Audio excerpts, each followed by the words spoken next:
다 같이 한번 주먹. 예수님 영접은 기본이다. 다 같이 시작. 예수님 영접은 기본이다. 아무튼 우리는 어디서 누구를 만나든지 우리의 관심 오로지 그 사람의 영혼 구원. 그러니까 누구를 만나면 이 사람이 예수님을 영접했나? 언제든지 천국은 갈 수 있나? 이게 궁금해야 돼요. 여러분, 의사가 환자를 만나면 일단 청진기 갖다 대죠. 그죠?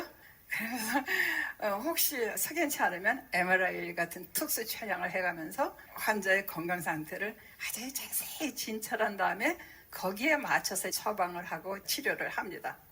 마찬가지예요. 우리가 그 영혼을 사랑하는 만큼 세심한 신앙 진단은 꼭 필요합니다. 더군다나 이거는 잠깐 살다가는 7, 80년, 100년 인생이 아니잖아요. 영원한 지옥이냐 천국이냐 이걸 결정해 주는 거예요. 그러니 얼마나 중요한 거예요. 세심한 진단은 꼭 필요합니다. 그래서 살짝 진단을 해보고 아니면 그러시군요. 내가 이거 하나 들고 가야 되겠네. 그런데 말이죠. 여기 잠깐 보시겠어요? 그리고 그냥 그림 보면서 손가락으로 천국 지옥 하면서 우리가 이렇게 육체를 가지면 육체가 다가 아니에요. 언제든지 부르시죠. 이러다가 그냥 예수님 영접해요. 보세요, 여러분. 해보세요. 근데 다 그러면 얼마나 좋아요. 그렇지 않은 사람은 그때부터 사랑으로 끌어안고 비록 거부의 행보를 하더라도 그냥 끌어안는 거예요. 안으면서 그때부터 여러분 어떻게든지 그 사람 사랑으로 품어가면서 기회를 얻어가지고 복음을 제시하는 겁니다. 교회 안에 들어와 있는 식구들도 마찬가지예요. 어떻게든지 그 사람 예수님 영접했는지 확인을 분명히 해야 돼요. 사실 우리끼리 얘기지만 이건 그물 안에 들어와 있는 곡이에요. 제가 아주 코믹한 스토리를 하나 소개하겠는데 이거 사실 코믹한 스토리라고는 하지만 굉장히 우리들로 하여금 항상 들을 때 전할 때 아주 쇼킹한 그런 얘기입니다. 어느 청년이 주일날 예배를 드리러 교회에 왔어요. 예배실에 이렇게 들어가려고 딱 이렇게 들어가다 게시판을 보니까 거기에 뭐가 붙어있네. 가서 보니까 부고장이 하나 붙어있는 거예요. 아무개 할아버지 몇 시에 돌아가셨다. 할아버지 돌아가셨구나. 적으시겠네. 천국 가셨겠네. 늘 앞에 앉으셔서 그렇게 정성스럽게 예배를 드리시더니 결국은 가셨네. 적으시겠다. 예배를 드리고 나오다가 이렇게 또 게시판을 보니까 그 밑에 뭐가 또 하나 붙었네. 가서 이렇게 보니까 천국에서 온 이메일. 아무개 할아버지 미도착. 행방이 심히 걱정됨. 그 할아버지 우리 교회에서는 그렇게 신앙생활 열심히 와서 예배드리고 그러시던 분 호상이다. 그리고 잔치를 했을지도 몰라요. 근데 천국에서는 실종 통보가 온 거예요. 이거 그냥 우리가 웃고 넘어갈 일이 아니라는 거죠. 이 세미나에 참석하신 분들 중에 제일 충격을 받는 분들이 교육장님들이었어요. 부소장님들. 물론 나가서 빨리 전도해야 됩니다. 그러면서도 적어도 4개에 맡겨진 영혼들. 분명히 예수님 영접하고 있나? 확신은 가지고 있나? 이거 진단해보는 거 필요합니다. 그렇다고 여러분 그래 맞아 우리 목장에 안 실수하는 예수님 영접한 거 분명하죠? 천국 갈 수 있는 자신 있어요? 여러분 제발 그러지 마요. 그러면 저 조복숲에 와서 그냥 영 엉망 만들었네. 아니 그러지 마시고 다 같이 지혜롭게 나이스하게 우리가 꼭 물어는 봐야 되지만 그런 것들은 이제 어떻게 하나 우리가 이제 또 가르쳐 드릴 거예요. 일단 이 시간에는 진단하는 것부터 우리 나누도록 하죠. 우리는 어떤 사람이든 만나면 당연히 그 사람의 영혼 구원에 관심이 가게 됩니다. 예수님을 영접했나? 천국엔 갈 수 있나? 그것이 궁금해지지 않습니까? CWM에서는 다음과 같이 2가지 기본 진단 방법으로 신앙 상태를 파악하고 거기에 맞춰서 복음을 제시합니다. 진단 하나는 우리가 이렇게 살고 있지만 이 땅에 영원히 사는 사람은 한 사람도 없습니다. 저도 그렇고 누구나 다 한 번은 이 세상을 떠날 때가 있는데 그때가 언제인지 모르지만 언제라도 난 분명히 천국 갑니다 라고 말씀하실 수 있으세요? 또 하나 진단은 혹시 언젠가 내가 죄인이라는 것이 깨달아지고 예수님이 내 죄를 위해 십자가에서 대신 죽으시고 부활하셨다는 것이 믿어지고 그래서 진심으로 회개하면서 예수님을 마음에 깊이 영접한 적 없으셨어요? 이 2가지를 가지고 진단합니다. 진단 방법을 두 가지로 넣었어요. 이건 순서가 아니고 그냥 이런 두 가지로 진단을 합니다. 이렇게 말씀드리는 겁니다. 진단 1을 한번 읽어보세요. 다 같이 시작. 우리가 이렇게 살고 있지만 이 땅에 영원히 살아가는 사람은 한 사람도 없습니다. 저도 그렇고 누구나 다 한 번은 이 세상을 떠날 때가 있는데 그때가 언제인지 모르지만 언제라도 난 분명히 천국 갑니다 라고 말씀하실 수 있어요. 저의 CWM 세미나의 특징은 외우지 않아도 된다는 거거든요. 근데 이렇게 뭐 진단 하나가 복잡하고 정신없고 이렇게 길어요. 이걸 어떻게 해요? 이렇게 말씀들 하십니다. 근데 절대 외울 필요 없음. 제가 지금 여러분들한테 보여드리는 모션 3가지만 기억하시면 당장 옆에서 할 수 있어요. 자, 보세요. 우리가 다 이렇게 살고 있잖아요. 영원히 사는 사람 있어요? 한 사람도 없어요. 저도 그렇고 누구나 다 한 번은 이 세상을 떠날 때가 있는데 그때가 언제인지 모르는 것뿐이지. 어때요? 그때가 언제일지라도 나 분명히 천국 간다. 그런 생각은 하고 사시는 거예요? 이거예요. 포인트는 당신 지금이라도 죽으면 천국 갈 수 있어? 이걸 물어보고 싶은데 그렇게 들이대다 보면 굉장히 껄끄러워져요, 분위기가. 그래서 전도 대상자를 대할 때는 어황다르도록 아주 조심조심 해야 돼요. 그래서 우리가 대화를 할 때 그냥 우리가 살고 있지만 말이야 이렇게 영원히 사는 사람 있어? 그러면서 대화 중에 그거를 삽입해서 들어가는데 너무 부드럽고 자연스럽고 그런데 핵심은 꼭 찔러주면서 물어볼 수 있더라고요. 자, 다 같이 한번 시작. 책 보지 말게 시시하게 다 같이 시작. 우리가 이렇게 살고 있지만 영원히 사는 사람이 있어요? 한 사람도 없어요. 저도 그렇고 누구나 다 한 번은 이 세상을 떠날 때가 있는데 그때가 언제인지 모르죠. 아무튼 그때가 언제일지라도 난 분명히 천국 간다 그런 생각을 하고 사시는 거예요? 대답은 딱 2가지로 나옵니다. Yes와 No. No일 때는 그때 이제 이 2번째 진단을 하는 거예요. 그러면 이것도 한번 읽어보세요. 읽어보시면 뭐 이렇게 또 이것도 복잡해 길어 이렇게 생각하지만 여러분 적어도 전도하겠다고 모인 사람들이라면 복음의 핵심 전도는 다 알고 있는 거예요 이미. 이걸 외울 필요도 없고. 자, 한번 다 읽어봐요. 시작. 언젠가 내가 죄인이라는 것이 깨달아지고 예수님이 내 죄를 위해 십자가에서 대신 죽으시고 부활하셨다는 것이 믿어지고 그래서 진심으로 회개하면서 예수님을 마음에 깊이 영접한 적 혹시 없으셨어요? 이렇게 물어보죠. 아유, 내가 무슨 천국이요? 난 그런 거 관심 없어요. 아유, 내가 믿음이 있어요. 이러는 사람한테는 바로 이걸 들이대는 거예요. 그런데 만약에 천국 갈 수 있는 자신 있어? 이렇게 이제 진단을 하나 물어봤어요. 그랬더니 그러면요 당연하죠. 물론이죠. 이런 사람이 있어요. 이런 사람일 때는 그럼 예수님도 분명히 영접하셨죠? 우리가 이렇게 물어보지만 그걸로 만족하면 안 돼요.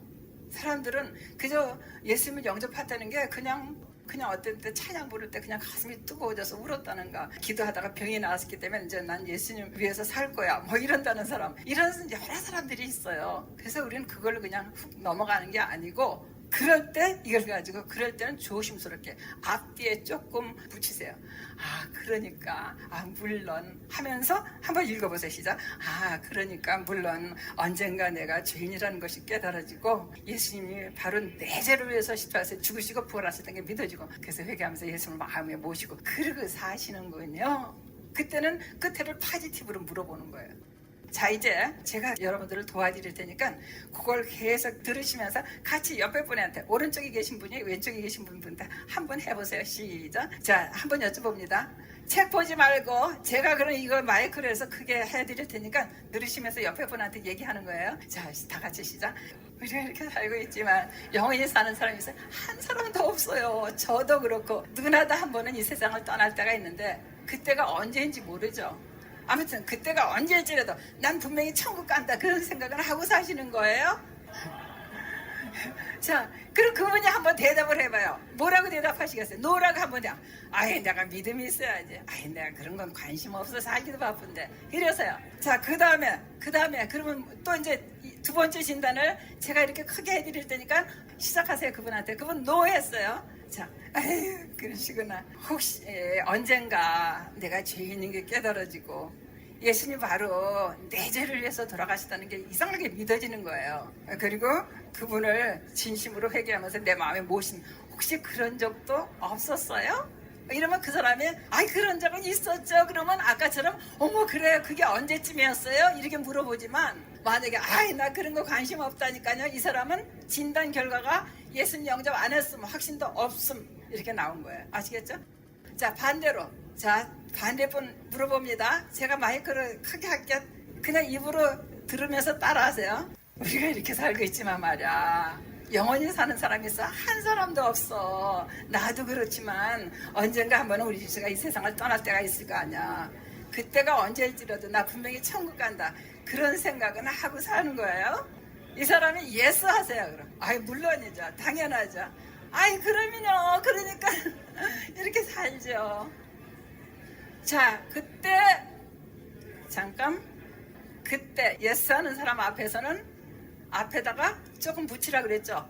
왜냐하면요 진짜 예수님을 영접하고 확신도 있는 사람인데 누가 와서 툭 붙들면서 그런 얘기하면 이 사람 보통 때 나를 어떻게 봤길래 이런 식으로 나한테 물어봐. 그 다음에 그 사람하고 관계도 이상해져요. 그러니까 조심하셔야 돼요. 그런데 그래도 그 사람을 사랑하기 때문에 우리가 꼭 물어봐야 되잖아요. 그럴 때 우리가 다 같이 지혜롭게 나이스하게 그래서 앞에다 이제 예스 하는 사람이 물론이죠 당연하죠 이랬어요. 그러시군요. 그러니까 물론 자 시작하세요. 물론 언젠가 내가 죄인인 게 깨달아지고 바로 그 내절을 위해서 예수님이 십자가에서 죽으시고 부활하셨다는 것이 이상하게 믿어지고 그래서 회개하면서 예수님을 마음에 모시고 사시는군요. 그때는 파지티브로 물어보는 거예요. 그때 뭐 그런 건 아니지만 뭐 제가 사실 모태적 신앙이네요 뭐 이런다든가 이제 막 나옵니다. 그런 걸 보고 우리가 그 사람의 신앙 상태를 파악을 하는 거죠. 여러분 제가 지금 앞뒤에 뭐 그러니까 물론 그런 적이 없으셨어요 하면서 이렇게 뭐 우리가 이렇게 살고 있지만 막 이러면서 세 가지 동작을 말씀드리고 이러는 거 아무것도 아닌 것 같아도요. 여러분이 직접 현장에 나가서 한번 해보세요. 아무것도 아닌 것 같아도 굉장히 효과가 있어요. 아주 스무스하게 이렇게 집어넣으면서 진단을 할 수 있어요. 그래서 그거를 그때마다 이제 지혜롭게 여러분들이 활용하시면 너무 좋을 것 같습니다. 자, 그 다음에 이 진단 순서는 바뀔 때가 있죠. 이거 첫째, 둘째가 아니에요. 진단 하나는 이렇게 합니다. 진단 하나는 이렇게 합니다. 이렇게 말씀드리는 거지 순서는 바뀔 때가 있다는 거예요. 우리가 이렇게 진단을 할 때 그 결과는 예수님을 영접 안 한 사람 중에도 예수님 영접 안 했어요. 구원의 확신도 없어요. 근데 이런 사람들이 우리가 나가서 전도할 때만 만나는 게 아니라 교회 안에도 많이 있다는 거예요. 그래서 우리가 기회를 만들어가지고 지혜롭게 진단해보는 거 꼭 필요합니다. 그 다음에 예수를 영접 안 한 사람 중에서도요. 예수를 영접한 줄 알고 착각하고 사는 사람들이 있어요. 지식적인 동의 정도. 예를 들면 그래서 기독교 집안에서 태어난 모태적 신앙인들이 되게 많죠. 그런 사람들이라든가 그냥 성경 공부 참석하면서 성경도 읽고 뭐 듣고 하니까 그냥 아는 거예요. 그래서 2000년 전에 그냥 예수님 모든 사람의 죄를 위해서 죽으셨다더라 라고 믿는 객관적인 믿음 이런 정도로 가지고 있으면서도 나도 예수님 영접한 사람이다 막 이런 식으로 생각하고 있는 거죠. 그런가 하면은 영혼 구원하고는 관계가 없어요. 그저 질병 때문에 가정 문제 때문에 뭐 부부관계 때문에 경제적인 문제 때문에 이런 것들 때문에 어떻게 하다가 예수님을 주로서 하다 보니까 그래서 교회 열심히 나오게 되고 새벽 기도도 나오게 되고 이런 분들이 꽤 많거든요. 이런 분들을 우리는 현세적인 믿음, 일시적인 믿음을 가진 사람이다 이렇게 얘기를 합니다. 저희가 한 번은 이제 전도를 하러 갔어요. 할머니가 한 분 계세요. 안에서 따님이 어딜 나가다가 지나가면서 우리 엄마요 걱정하지 마세요. 새벽마다 가서 기도하시고요. 그냥 새 돈만 있으면 그냥 쫙 이렇게 데려가지고 그렇게 가서 헌금하시는 분이에요. 전도지 말라 그랬더니 신앙생활 잘하시는 권사님이신가 보다 이렇게 생각했어요. 그렇지만 일단 갔으니까 우리는 그 영혼을 사랑하는 마음으로 진단해 본 거예요. 이대로 했어요. 그랬더니 그분이 예수님 영접 안 하고 그저 막내 아들 불치병 좀 고치고 싶어서 교회 가서 기도하면 병도 낫는다더라. 그래서 새벽마다 그냥 가서 울면서 기도하시는 거고 주일날은 정성껏 가서 헌금을 하고 그러시는 분들.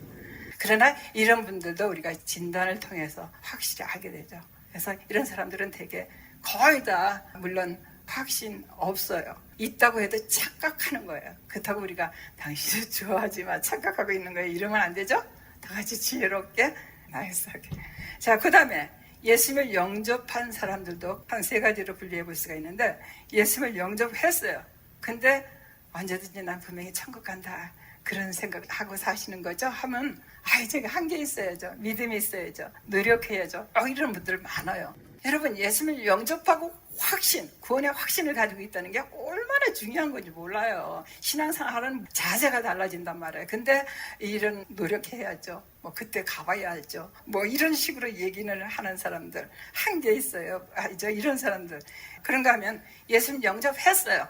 근데 언제 했는지 모르는 거예요. 이단들은 당신 언제 어디서 어떻게 예수님 영접해서 막 추석하면서 따지고 들어가다가 대답 제대로 못하면 다시 가지, 예수님 영접 안 했어, 다시 해야 돼 하고 막 하는데, 저는 그렇게 안 해요. 그 사람이 일단 열매를 봅니다. 그러면서 그 사람한테 한번 다시 다져줘요. 당신이 죄인인 건 깨달았죠? 그 죄 없는 사람이 어디 있겠습니까? 바로 그 죄를 위해서 예수님이 대신 십자가에서 죽으시고 부활하셨다는 게 그렇게 믿었죠? 그러니까 사죠. 일단 이 사람이 언제인지는 모르지만 예수님 영접했구나, 일단 그렇게 보면서 그 사람이 열매를 봅니다. 대부분 이런 사람들은 확신이 없다고 그러죠.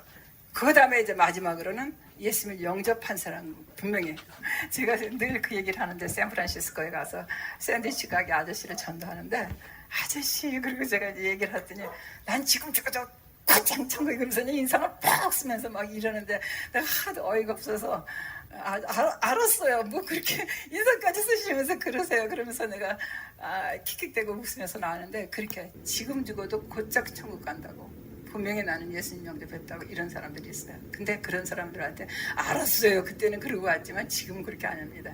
그러시군요. 너무 축복해요. 전도 많이 하시죠? 그러면 근데 그 전도는 힘들어요. 그 전도할 시간이 없어요, 이러신단 말이에요. 그럴 때 우리는 이거 주면서 전도 하셔야죠, 그러면서 그냥 그 자리에서 금방 가르쳐주고 전도지 주고 올 수 있단 말이에요. 이것도 우리가 할 일. 아무튼 세심한 진단은 꼭 필요합니다. 진단은 확실하게. 어느 병원의 게시판에 이렇게 보니까 사망 순위가 붙어있더래요. 첫째가 뭘까요? 심장병. 셋째가 오진. 근데 이거는 우리 영혼의 문제를 생각할 때 얼마나 심각한 건지 몰라요. 그래서 우리가 세심한 진단은 꼭 필요하다.